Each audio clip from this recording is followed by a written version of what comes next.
Today's with Thurber. I'm going to do something I haven't done previously, a two-parter. How much of Thurber's story of his year in the fourth grade in Columbus, Ohio is really true has long been debated among scholars, even family.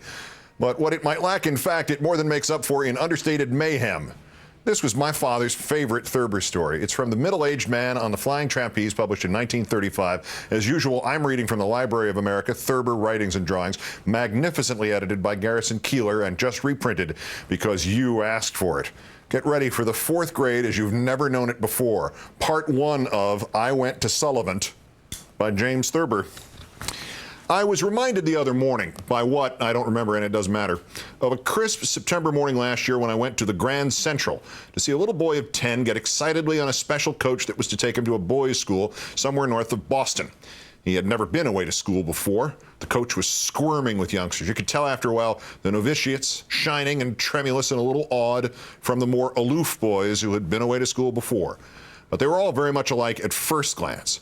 There was, for me, in case you thought I was leading up to that, no sharp feeling of old lost years in the tense atmosphere of that coach, because I never went away to a private school when I was a little boy. I went to Sullivant School in Columbus. I thought about it as I walked back to my hotel. Sullivant was an ordinary public school, and yet it was not like any other I have ever known of. In seeking an adjective to describe the Sullivant School of my years, 1900 to 1908, I could only think of tough. Sullivant School was tough. The boys of Sullivant came mostly from the region around Central Market, a poorish district with many families of the laboring class. The school district also included a number of homes of the upper classes because, at the turn of the century, one or two old residential streets still lingered near the shouting and rumbling of the market, reluctant to surrender their fine old houses to the encroaching rabble of commerce and become, as alas they now have, mere vulgar business streets. I remember always, first of all, the Sullivant baseball team. Most grammar school baseball teams are made up of boys in the 7th and 8th grades, or they were in my day, but with Sullivant, it was different. Several of its best players were in the 4th grade, known to the teachers of the school as the terrible fourth. In that grade, you first encountered fractions and long division, and many pupils lodged there for years, like logs in a brook. Some of the more able baseball players had been in the 4th grade for 7 or 8 years. Then, too, there were a number of boys who had not been in the class past the normal time, but were nevertheless deep in their teens. They had avoided starting to school by eluding the truant officer until they were ready to go into long pants, but he always got them in the end. One or two of these 4th graders were 17 or 18 years old, but the dean of the squad was a tall, husky young man of 22 who was in the 5th grade. The teachers of the 3rd and 4th had got tired of having him around as the years rolled along and had pushed him on. His name was Dana Waney, and he had a mustache. Don't ask me why his parents allowed him to stay in school so long. There were many mysteries at Sullivant that were never cleared up. All I know is why he kept on in school and didn't go to work. He liked playing on the baseball team, and he had a pretty easy time in class because the teachers had given up asking him any questions at all years before. The story was that he had answered but one question in the 17 years he had been going to classes at Sullivant, and that was, what is one use of the comma? The commie, said Dana, embarrassedly unsnarling his long legs from beneath the desk, much too low for him, is used to shoot marbles with. Commies was our word for the cheap 10 for a cent marbles, in case it wasn't yours.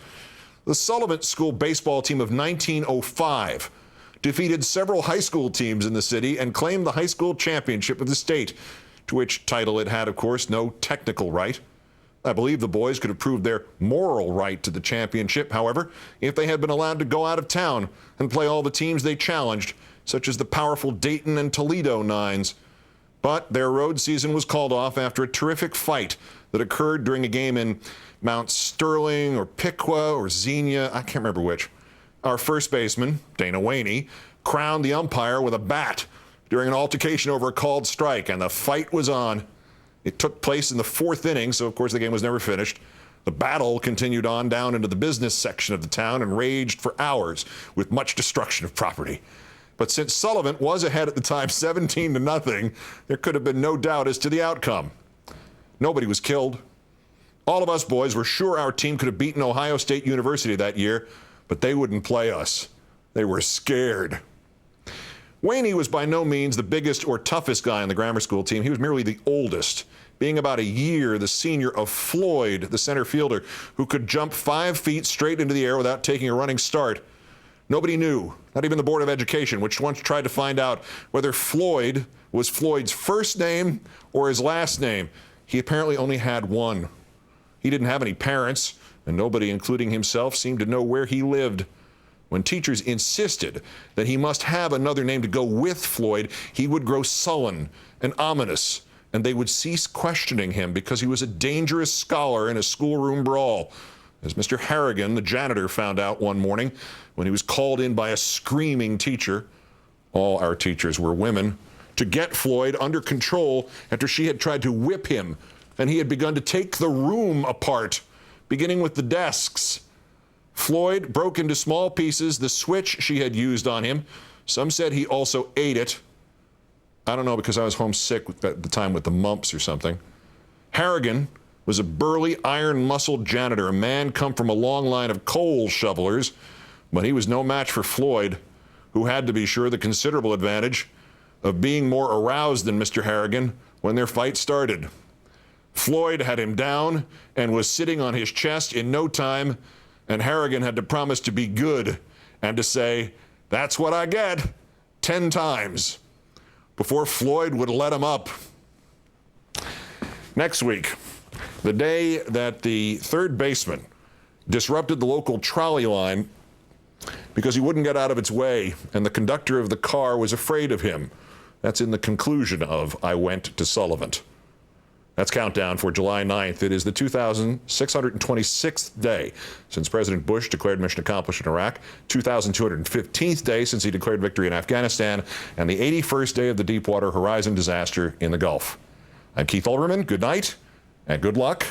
And now with the startling news that a Republican will challenge David, how much? Vitter for the Louisiana Senate nomination.